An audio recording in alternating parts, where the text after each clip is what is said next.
நீர், வானவர் மேலது நீர்னு அந்த பாக்கே தெரியாது. ஆனா இப்ப என்ன பண்றான், குறுக்கில் தருவது நீர், அவர் முகத்தில் ஊதுவது நீர், தூணில் போடுவது நீர், அடுத்தவன் வேட்டியில் தடவுவது நீர், ஆலவாயாம் திருநீர்னு தனியா பாக்கிறது. ஊதிய வாங்கி மூன்றுல ஊதுறது, தூண்ல கலவுறது, காதலி மேல எழுதி வைக்கிறது, ஆதிரிகள் நம்மள எழுதுறது, சன்னிகேசன போய் பழைய துணோட பிடிச்சி பிச்சை எறிகிறது, செவுட்டு சாமின்னு சொல்றது.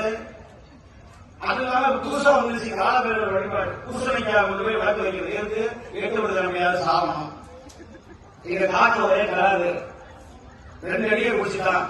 காலபேரவர் எதுக்குமே தெரியல. காலபேரவர் முதல்ல யாரு, சிவபெருமானா யாரு, மாகாளி அம்மன்னா யாருன்னு முதல்ல அதை தெரிஞ்சுக்கணும். நம்ம என்ன நினைக்கிறோம், மாகாளி அம்மன்னா சக்தி வாய்ந்தது, 10 கை இருக்கு, கையில ஓரப்பொல்லோட உட்கார்ந்துருக்கு, அங்க போனோம்னா ஏதாவது நடக்கும், பிள்ளி சூனியம் வராது, கந்திருச்சி வராது அப்படின்னு ஏதோ ஒண்ணு கிடக்கு விடுவாங்க.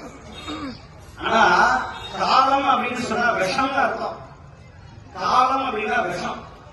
சிவபெருமான் விஷத்தை உண்ட பொழுது அன்னை பராசக்தி உமையவள் நம்முடைய பார்வதி அன்னை சிவபெருமானுடைய கண்டமாகிய அந்த தொண்டையை போய் பிடிக்க அந்த விஷம் நின்றது.